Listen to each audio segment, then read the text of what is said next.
Alô, meus irmãos, alô, minhas irmãs. Sejam todos bem-vindos a este nosso canal Sagrada Palavra. Este fim de semana nós celebramos a solenidade da Santíssima Trindade, Deus uno e trino, Deus que é Pai, Filho e Espírito Santo. E na liturgia desta solenidade nos são propostas leituras bíblicas muito bonitas para a nossa reflexão, para a nossa meditação.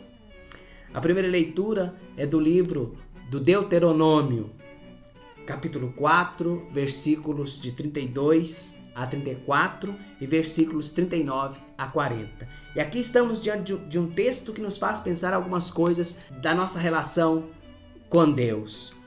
Primeiro, Moisés exorta o povo, nesses versículos iniciais, de 32 até o 34, a admirar-se diante do Deus Todo-Poderoso. É um convite à admiração do poder de Deus, que Deus é onipotente, todo-poderoso, que Deus criou o ser humano, que Deus libertou Israel do Egito, que Deus é todo-poderoso e que, portanto, Deus é criador de todas as coisas e que Deus é libertador. Mas primeiro ponto, versículos 32 a 34, Deus é todo-poderoso.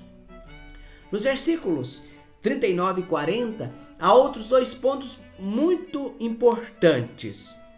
Reconhece, pois, hoje, ó Israel, e grava em teu coração que o Senhor é o Deus, lá em cima no céu e cá embaixo na terra, e que não há outro além dele.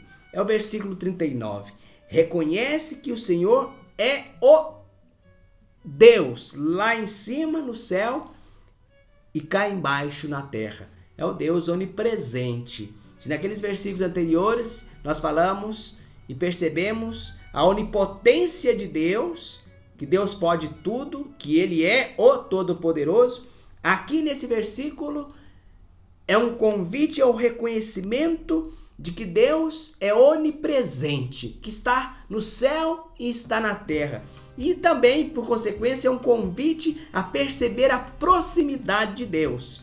Veja, Deus é o Deus do céu, na terra. É o Deus que nos libertou da escravidão no Egito. E é o Deus que continua nos libertando de todas as escravidões, de todos os julgos. E Jesus vai nos lembrar no Evangelho, especialmente lá no capítulo 11 do Evangelho de Mateus. Vinde a mim, que meu fardo é leve, meu jugo é suave. Vinde vós todos a mim que estáis cansados e encontrareis descanso, encontrareis liberdade, encontrareis vida. É o Deus da vida. Deus onipotente, Deus onipresente, Deus próximo e Deus único. Não há outro além dele. Deus todo-poderoso, Deus onipresente, Deus próximo e Deus único.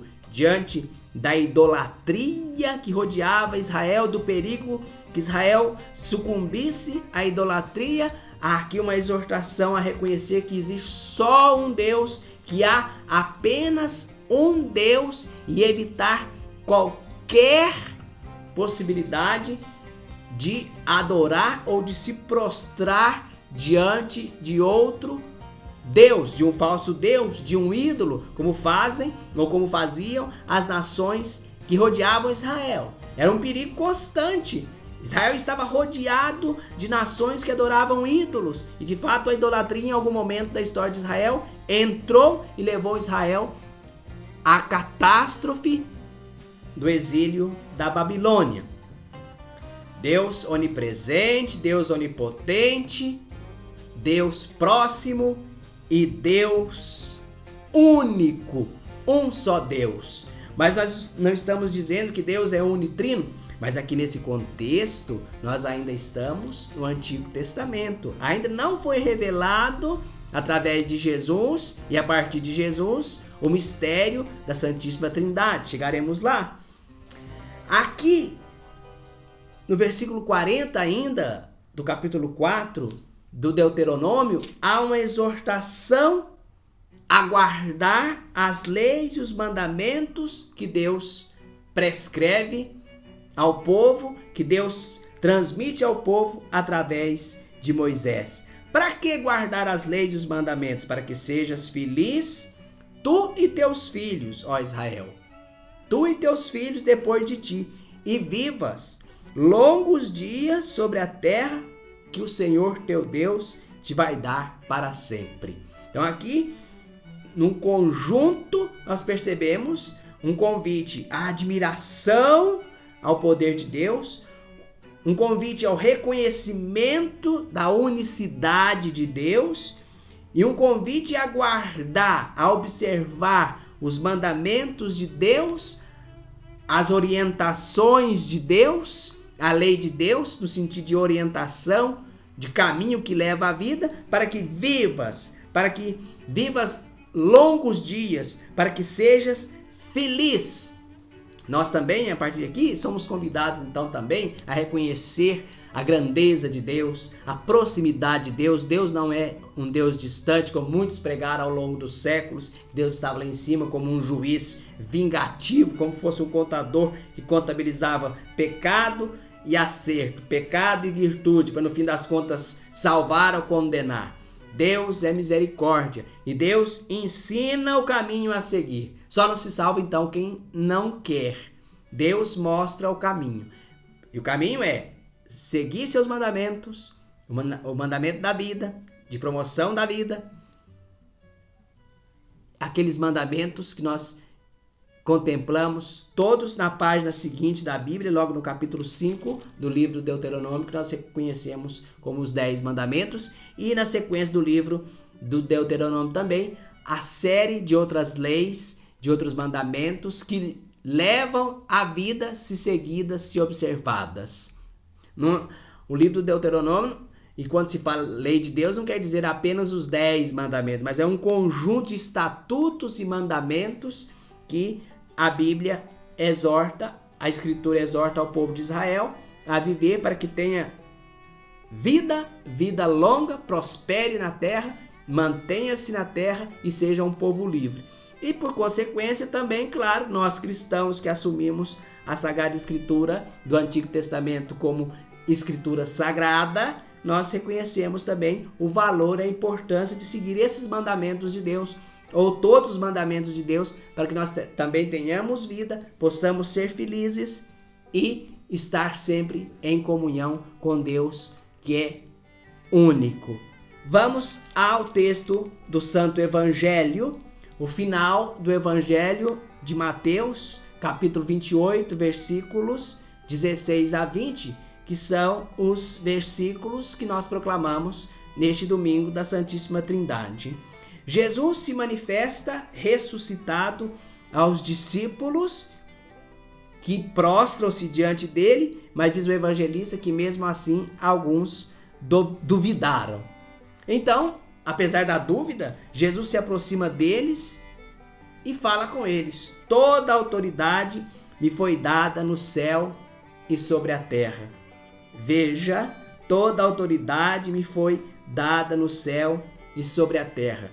Jesus ressuscitado recebe toda a autoridade de Deus sobre a terra e no céu. Faz lá lembrar também um pouquinho da leitura do livro do Deuteronômio, de um Deus todo-poderoso que agora se manifesta em Jesus, que também é todo-poderoso.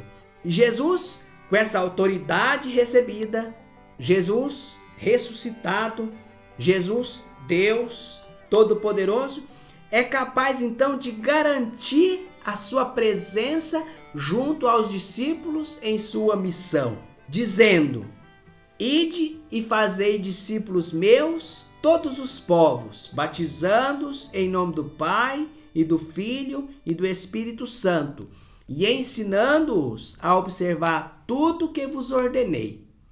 Eis que eu estarei convosco todos os dias, até o fim do mundo. Muito interessante isso. Esse texto de Mateus é a formulação trinitária mais clara de todo o Novo Testamento. Ide e fazei discípulos meus, todos os povos, A missão dos discípulos é ir por toda parte, pelo mundo inteiro, ensinando o quê? O que Jesus mandou ensinar.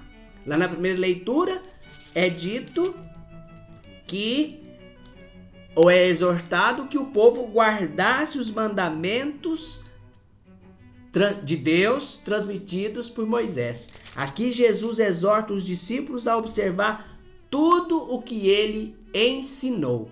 Tudo o que ele ensinou. Esse é o conteúdo da missão. Ensinar a observar, a viver tudo o que Jesus ensinou. Quem aderir, seja batizado. Batizar é consagrar alguém a Deus. Consagrar em nome da Trindade. Colocar a marca ali da pertença. E o batismo é exatamente isso, é uma marca indelével. Batizando em nome do Pai, do Filho e do Espírito Santo. Consagrando a pessoa assim, inteiramente a Deus. A Deus. Olha, lá na primeira leitura foi dito: guardai-vos de não se prostrar diante de ídolos.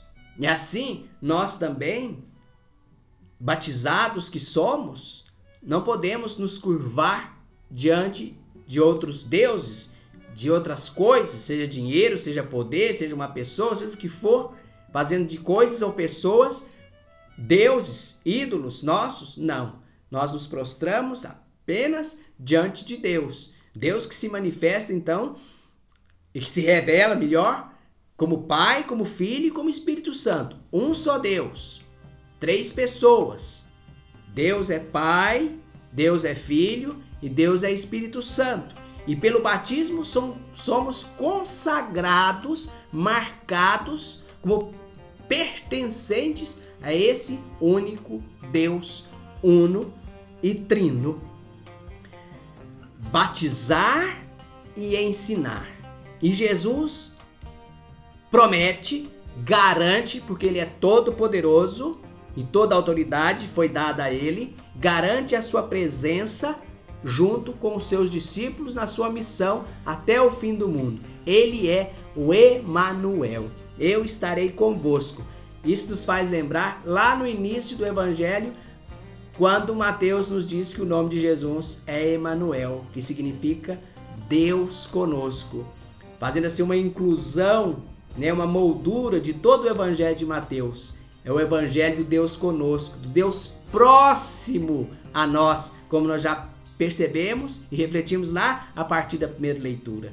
É o Deus conosco, Deus que caminha conosco, Deus que vai mundo afora conosco, nos ajudando a também viver a nossa missão de evangelizadores, de anunciadores da palavra de Jesus.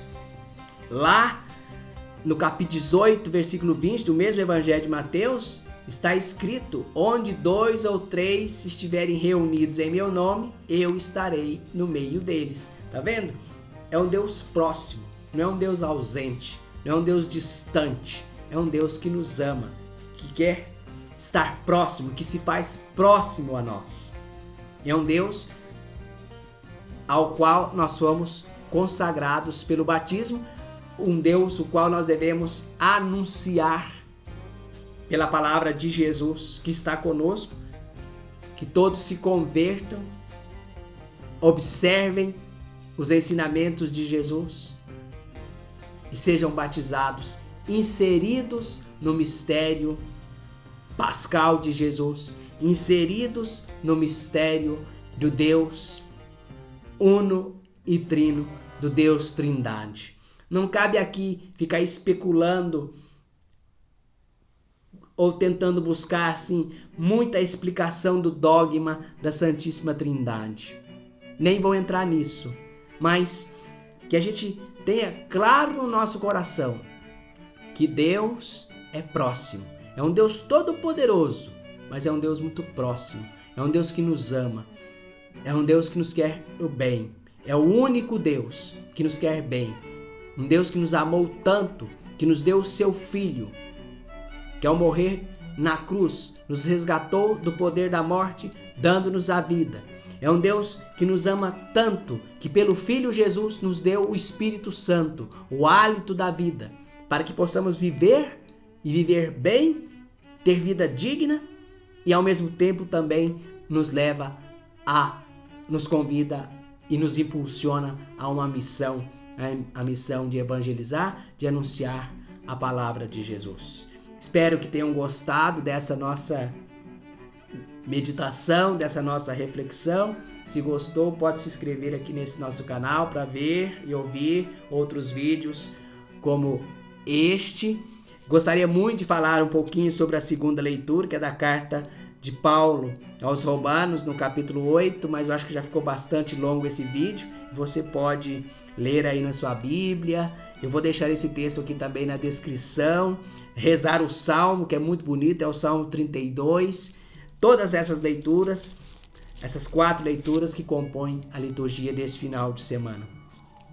Peço a sua inscrição, deixo aqui o meu abraço. Continue nos acompanhando, rezando e meditando a palavra de Deus junto comigo. Fique em paz e que Deus, uno e trino, te abençoe hoje e sempre. Pai, Filho e Espírito Santo. Amém.